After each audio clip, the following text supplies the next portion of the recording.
Bismillahirrahmanirrahim. Assalamualaikum warahmatullahi wabarakatuh. Hari ini kita akan melanjutkan kembali materi kita di mata kuliah perbandingan administrasi negara. Hari ini di Ramadan yang keempat, kita kembali melanjutkan pokok bahasan kita ya. Di pertemuan kedua, hari ini kita akan membahas tentang pendekatan perbandingan administrasi negara.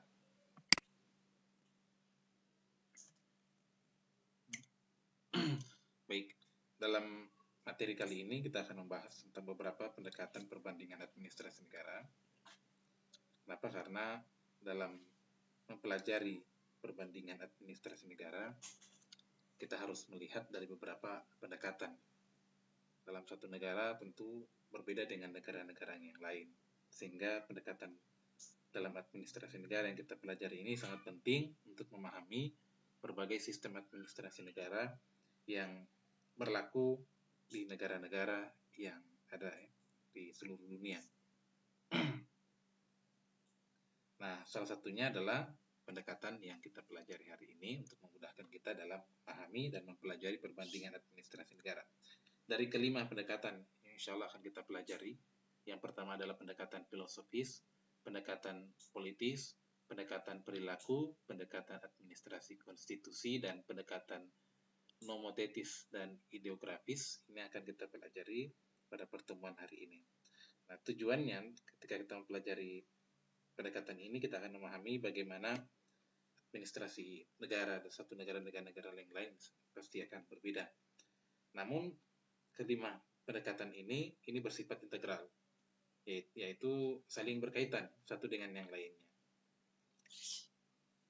Walaupun sebetulnya dalam melakukan kajian ini bisa digunakan atau bisa dilakukan secara parsial. Misalnya administrasi negara di barat dibandingkan dengan administrasi negara di wilayah timur. Nah, ini yang kita akan pelajari, pendekatan seperti apa yang dilakukan ketika nanti Anda akan mencoba mengkaji perbandingan administrasi negara di masing-masing negara.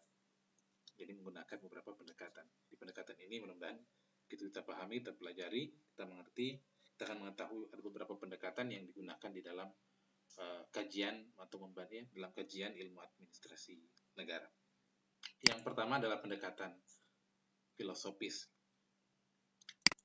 Nah, apa itu pendekatan filosofis? Itu pendekatan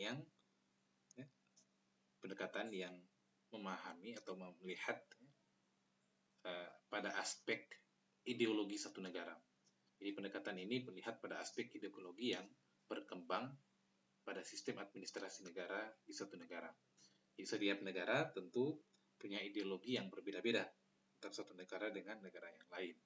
Nah, disinilah dalam perbandingan administrasi negara kita akan melihat seperti apa ideologi yang berkembang di satu negara dengan negara yang lain. Ketika nanti Anda membuat satu kajian perbandingan antara Indonesia misalnya dengan Arab Saudi, tentu Anda akan menemukan perbedaan ideologi. Di mana antara ideologi di Indonesia dengan ideologi di Arab Saudi tentu berbeda. Di Arab Saudi sebagai negara Islam yang mereka menerapkan ideologi Islam. Di dasar negaranya berdasarkan Al-Quran dan Sunnah Rasulullah SAW. Sementara Indonesia berdasarkan Pancasila. Itu dari aspek ideologi. Ada juga negara-negara lain yang menerapkan ideologi komunis, ada ideologi liberal dan yang lainnya. Tentu ini masing-masing negara menggunakan ideologi yang berbeda-beda antara satu negara dengan negara yang lain. Nah, perbandingan administrasi negara juga melihat dari aspek filosofisnya. Bisa Anda melihat nanti setiap negara punya ideologi yang berbeda-beda dalam perkembangan pada sistem administrasi negaranya. Jadi, ideologi inilah yang berpengaruh besar dalam pelaksanaan administrasi negara. Yang berikut ada pendekatan politis. Jadi untuk melihat membandingkan antara administrasi negara satu dengan negara yang lain, kita akan melihat pada aspek pendekatan politis. Nah, pada aspek atau pada pendekatan politis inilah administrasi negara menekankan pada fungsi-fungsi politik dalam negara. Kenapa? Karena fungsi-fungsi politik inilah yang akan menjalankan kekuasaan dalam satu negara. Jadi antara satu negara dengan yang lain kita akan melihat bagaimana fungsi-fungsi politik berjalan dalam penyelenggaraan administrasi negara pada setiap negara. Nah, fungsi-fungsi politik yang dimaksudkan dalam pendekatan politis di administrasi negara ini adalah misalnya pertama memberikan pengetahuan kepada kita seperti apa arah penguasaan negara setiap negara. Di masing-masing negara tentu berbeda. Korea Selatan berbeda dengan Amerika. Kemudian yang selanjutnya fungsi-fungsi politik yang dimaksudkan di dalam pendekatan ini adalah yang berikutnya setelah tadi memberikan pengetahuan ke arah penguasaan negara, yang juga mempertahankan kekuasaan atas kedudukan atas negara. Kekuasaan atau kedudukan atas negara. Jadi bagaimana suatu negara mempertahankan kekuasaannya, kedudukannya atas suatu negara. Masing-masing negara tentu punya situasi politik yang berbeda. Kemudian bagaimana hubungannya antara individu dan individu, antara individu dengan negara, kelompok-kelompok dengan negara. Bagaimana hubungan antara satu negara dengan negara yang lain. Itu fungsi pendekatan politis akan melihat pada sisi itu. Kenapa? Karena melalui fungsi-fungsi politik ini, bagaimana negara mempertahankan, bagaimana kemudian mempertahankan kekuasaan atas negara, nah inilah kita akan dilihat ya di dalam pendekatan ini. Jadi fungsi mempertahankan kekuasaan atas negara sebagai fungsi administrasi negara. Nah ini tentu bergantung kepada bentuk pemerintahan atau sistem pemerintahannya dalam suatu negara.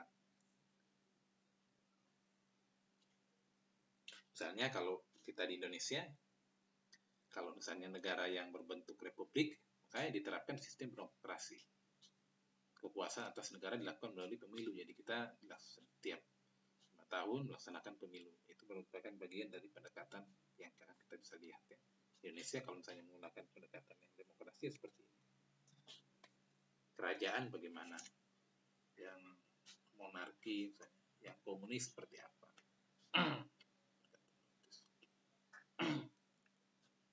Jadi itu ya pendekatan yang dilakukan. Misalnya di negara-negara yang komunis itu berbeda cara pendekatannya, fungsi-fungsi politik bekerja di sana. Jadi inilah yang nanti akan kita kaji setelah UTS nanti. Jadi tujuan materi ini adalah coba memberikan pemahaman kepada Anda bahwa untuk mempelajari perbandingan administrasi negara, kita bisa lihat dari berbagai aspek atau berbagai pendekatan. Bisa dari tadi filosofis, yang kedua dari aspek politisnya. Kenapa? Karena setiap negara punya pendekatan politik yang berbeda-beda. Ini komunis. Misalnya negara-negara Arab ya beda lagi. Kenapa? Karena bentuk pemerintahannya monarki absolut. Pertahankan kekuasaan atas negaranya ya itu berdasarkan keturunan. Jadi siapa yang jadi mahkotanya, putra mahkotanya, ya itulah nanti akan yang besar kemungkinan jadi pengganti raja-raja yang sebelumnya. Sekarang misalnya untuk Arab Saudi dipimpin oleh Raja Salman, ketika nanti Raja Salman meninggal itu akan turun kepada keluarga kerajaan. Apabila masih ada saudara kandung Raja Salman, maka itulah nanti akan jadi putra mahkota. Kalau tidak misalnya ketika anaknya Raja Salman. Nah begitu. Dan di sana tidak ada parlemen, tidak ada partai politik, tidak ada pemilu ya. Dan di negara-negara Arab Saudi. Ini Emirat Arab juga seperti itu. Wilayah-wilayah Timur Tengah. Masing-masing negara tentu punya perbedaan pendekatan yang kita bisa lihat. Monarki demokrasi misalnya juga seperti itu. Seperti Belanda, Inggris, Jepang. Ada parlemen, ada partai politik. Tapi untuk menduduki jabatan tinggi menjadi seorang kepala negara itu mesti jadi putra-putri mahkota dulu. Inggris misalnya jadi ratu dulu, Jepang, ya, itu di demokrasi. Nah, pendekatan-pendekatan ini bisa Anda gunakan nanti untuk melihat bagaimana sistem administrasi negara berjalan di masing-masing negara. Itu setiap negara punya sistem yang berbeda-beda, sehingga kita tidak bisa menyamakan antara satu negara dengan negara yang lain. Bagi kita, misalnya menganggap bahwa inilah sistem yang paling bagus untuk diberlakukan di negara kita. Tapi bagi negara lain, mereka mengakui bahwa sistem mereka lah yang paling baik dalam menjalankan sistem administrasi negara. Nah, tujuannya adalah kita untuk melihat bagaimana sistem administrasi negara berjalan di setiap negara dengan pendekatan-pendekatan, tentu pendekatan dari aspek politik. Kita bisa melihat bagaimana negara itu mempertahankan kekuasaan dalam menjalankan kekuasaan. Pertahankan kekuasaan atas negaranya sebagai fungsi administrasi negara. Tentu banyak hal tadi yang sudah kita bisa lihat berdasarkan sistem pemerintahan atau bentuk pemerintahan yang berlaku pada setiap negara. Itu yang kedua, pendekatan politis. Jadi selain pendekatan filosofis, melihat ideologi negaranya, kita juga bisa melihat fungsi-fungsi politik berjalan, pendekatan politik berjalan di dalam suatu negara. Jadi bagaimana negara tersebut mempertahankan kekuasaan negaranya, kita bisa lihat dari aspek atau dari pendekatan politis di dalam mempelajari sistem administrasi negara dalam suatu perbandingan. Itu yang kedua setelah filosofis kemudian politis. Kemudian yang ketiga, kita bisa melihat sistem administrasi berjalan dalam suatu negara itu berdasarkan pendekatan perilaku. Nah, ini yang lebih unik. Kalau tadi dalam konteks politik, saya kira Anda sudah pahami, ideologi juga demikian. Nah, perilaku itu yang seperti apa? Nah, ini pendekatan yang sangat-sangat kompleks tentu. Karena manusia tentu tidak hanya sebatas pada aspek perilakunya saja. Jadi kita melihat dari sisi perilaku. Kita akan melihat dari sisi perilaku. Karena perilaku inilah yang akan coba kita amati dalam suatu negara. Di berjalannya suatu sistem administrasi negara dalam suatu negara, itu bisa dilihat dari pendekatan perilaku.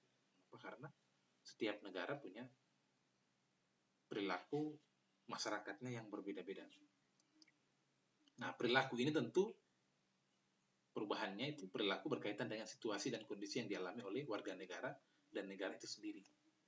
Jadi antara perilaku yang ada di perilaku masyarakat yang ada di Indonesia dengan yang di Amerika tentu berbeda. Baik dari sisi ekonominya, sosialnya, budaya, pendidikan, agama, politik, dan lain-lainnya. Jadi perilaku dari sisi ini juga bisa dilihat. Jadi banyak hal tentu banyak hal. Jadi perilaku berkaitan dengan ekonomi juga berbeda, sosialnya berbeda, budayanya berbeda, pendidikannya berbeda, dan lain sebagainya. Nah, ini bisa dilihat untuk memahami bagaimana administrasi negara bisa berjalan di suatu negara. Nah, pendekatan perilaku ini tentu berkaitan dengan ilmu psikologi untuk melihat bagaimana perilaku itu berjalan atau perilaku itu ada dalam setiap walut masyarakatnya. Bagaimana pembentukan suatu negara berdasarkan dari bekerjanya administrasi negara dilihat dari sisi perilaku.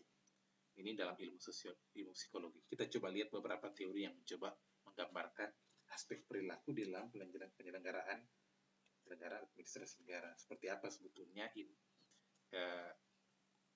kesimpulan sebetulnya yang kita peroleh dari pendekatan ini. Nah, ilmuwan perilaku tentu banyak sekali ada MC Dougall dan macam-macam banyak sekali dalam buku perilaku teori perilaku juga banyak. Kalau MC Dougall mengatakan bahwa teori tentang insting mengatakan bahwa insting ini adalah kecenderungan bertingkah laku tertentu dalam situasi tertentu sejak hasil pembawaan sejak lahir yang itu muncul di dalam setiap manusia yang itu tidak dipelajari sebelumnya. Jadi setiap manusia punya sifat bawaan sejak ia lahir. Dan itu kemudian berkembang dalam satu masyarakat. Nah, itu tidak dipelajari karena itu sifat bawaan sejak lahir. Di insting. Kalau pendapat yang lain, Pavlov mengatakan bahwa tentang perilaku karena ia seorang peneliti, ia cuma meneliti tentang bagaimana tingkah laku manusia, bukan hanya itu tapi juga hewan ya. Dia menyimpulkan bahwa tingkah laku manusia ataupun binatang itu dapat dibentuk sehingga aliran yang kemudian ini dia katakan bahwa dicap sebagai aliran yang memungkinkan manusia seperti robot yang mudahkan dibentuk mengikuti orang yang membentuknya. Artinya begini, perilaku manusia itu bisa dibentuk tergantung siapa yang membentuknya. Nah, siapa yang membentuknya itu bisa dipengaruhi oleh lingkungan sosialnya yang dia maksudkan ya, bukan apa ini yang maksudkan itu.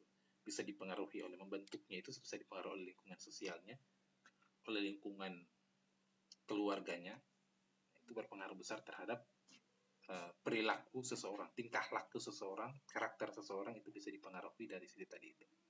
Siapa yang membentuknya. Jadi dia mengikuti. Contoh kecil saja. Orang ketika suka dengan idola dengan salah satu pemain sinetron, biasanya dia atau artis misalnya, orang biasanya cenderung untuk mengikuti semua, baik dari rambutnya, dari pakaiannya. Itu teori ini seperti itu yang dimaksudkan. Menekankan kepada aspek itu.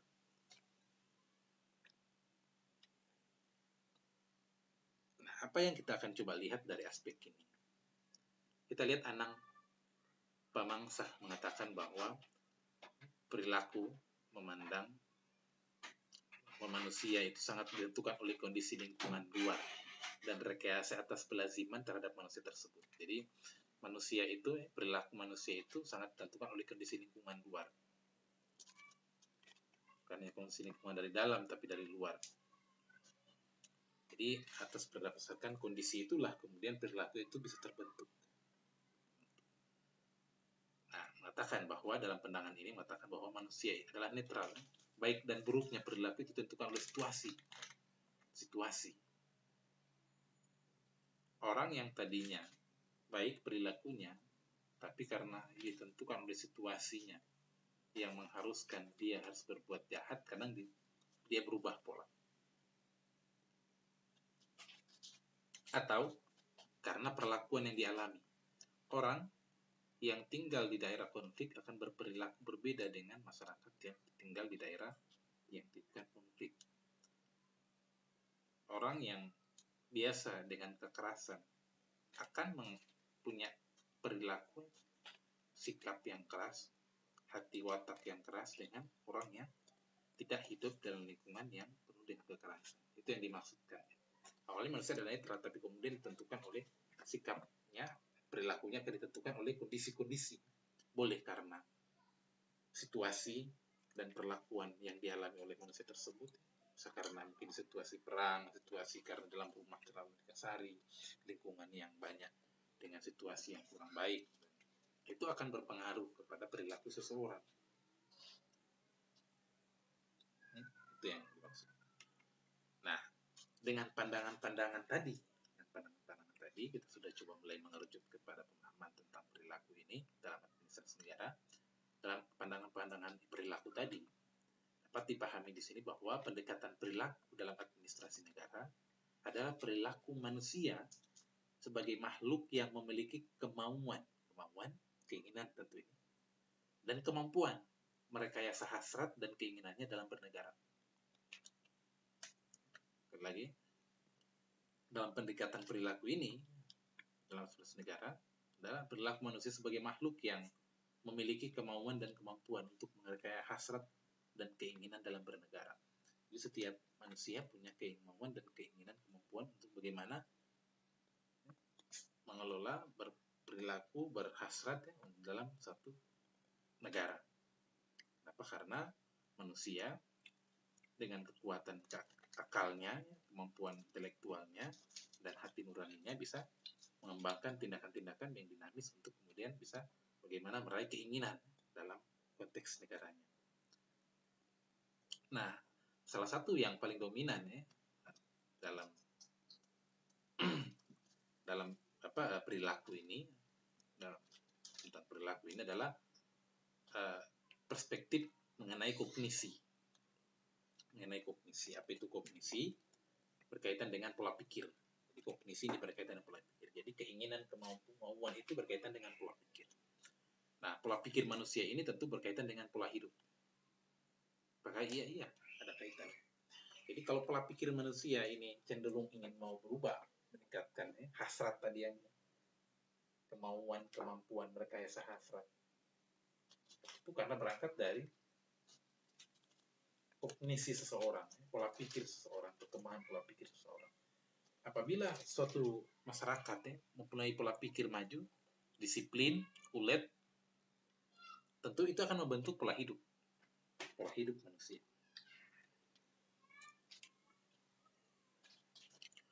Nah, dari sini kemudian akan membentuk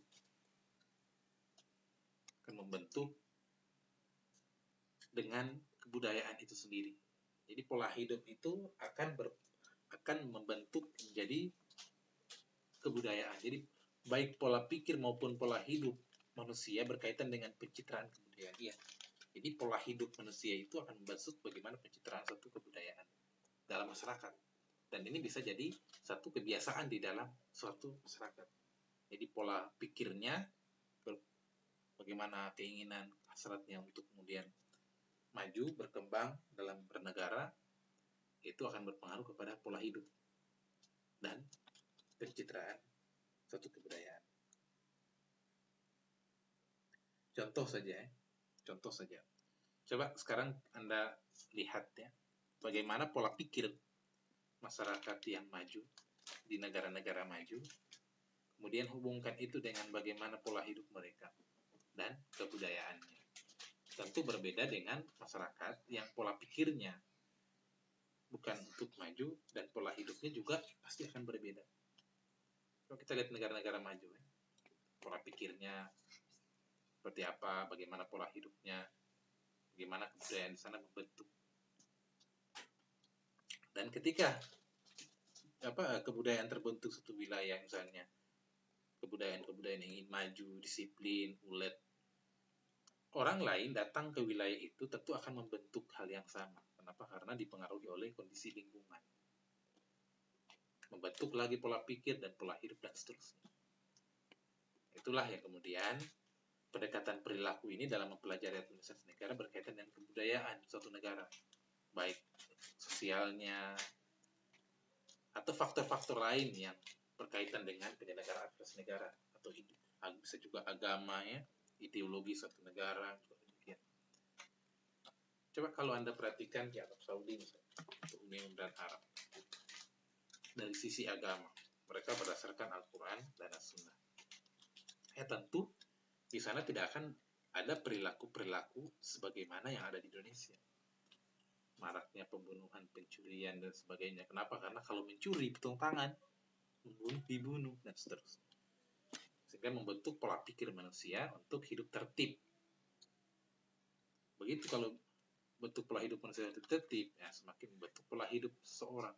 Dan itu menjadi satu kebiasaan perilaku di dalam suatu negara. Di Jepang orangnya disiplin, tertib, menjaga kebersihannya luar biasa. Berangkat dari apa? Dari perilaku. Itu yang tadi kognisi ya. Nah, kita akan melihat itu.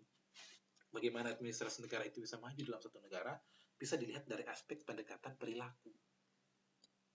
Bisa jadi mungkin kita di Indonesia ini, walaupun kata plus-plusnya, batu dan kayu jadi tanaman, artinya begitu kayanya sumber daya alam kita, tapi kok kita tidak jadi negara-negara maju.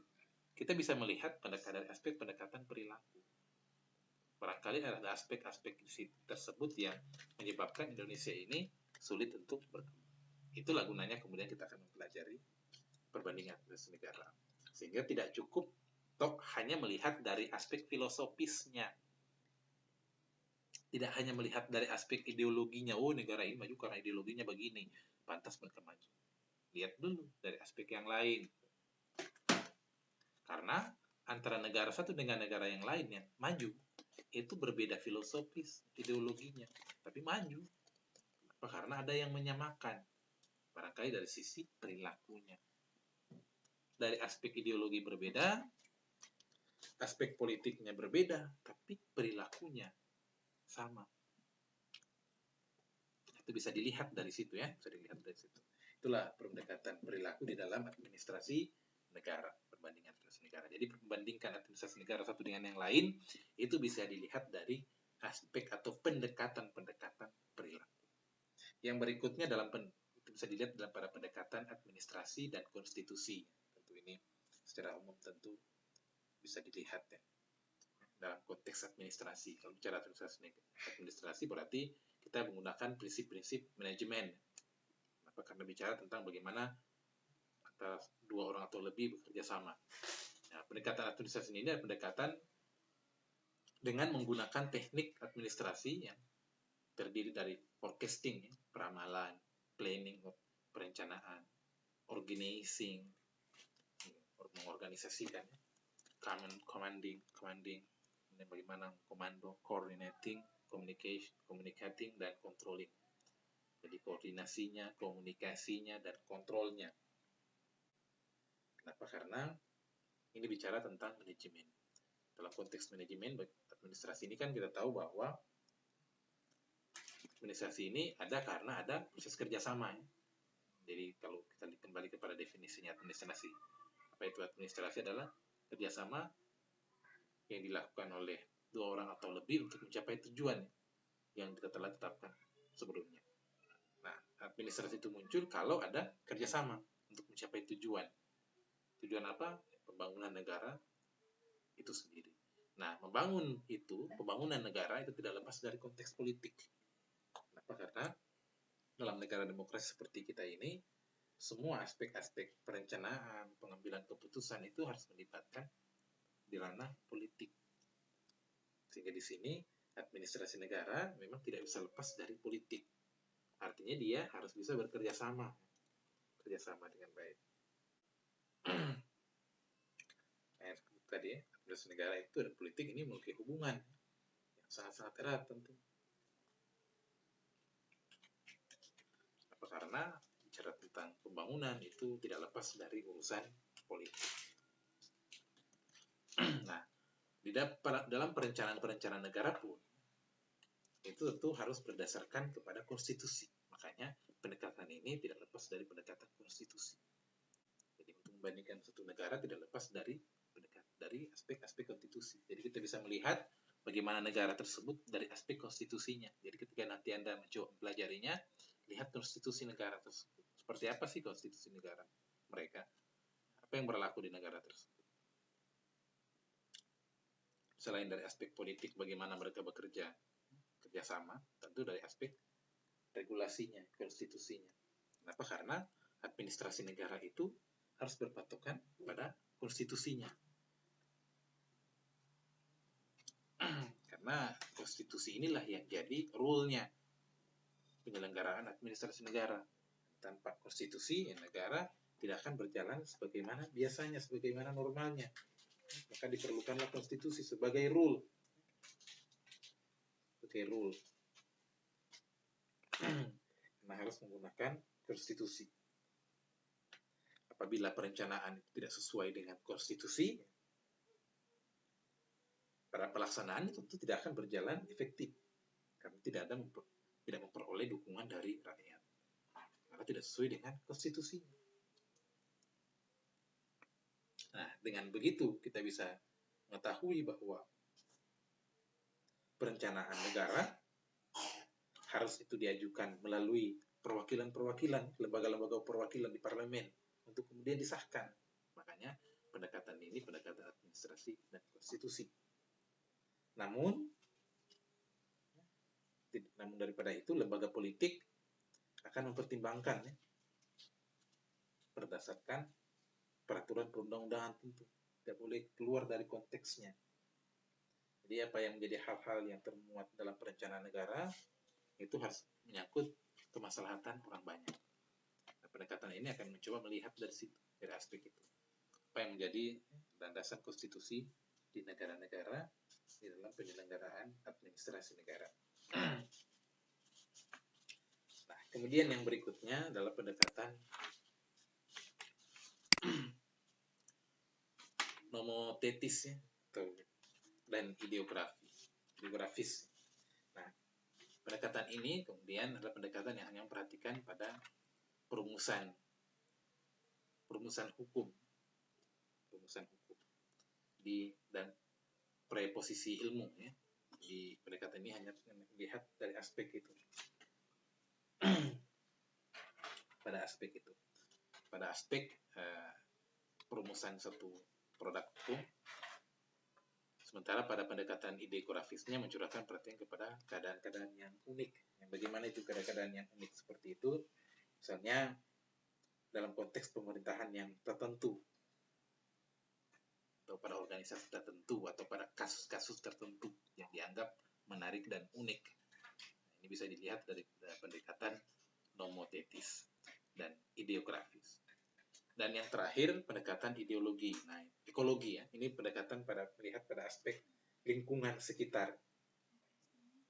Jadi, pendekatan ekologis dalam administrasi negara ya, merupakan pendekatan yang dikaitkan dengan lingkungan tempat atau wilayah yang diduduki oleh suatu negara. Dalam hubungannya dengan ekologi administrasi negara, nah ini tentu dipengaruhi oleh faktor-faktor lingkungan yang bekerja di wilayah tersebut. Misalnya, apalagi faktor-faktor lingkungan, misalkan faktor ekonomi, faktor struktur sosial, jaringan komunikasi, pola-pola ideologis, dan sistem politik. Itu faktor ekologi, pendekatan ekologi, pendekatan lingkungan.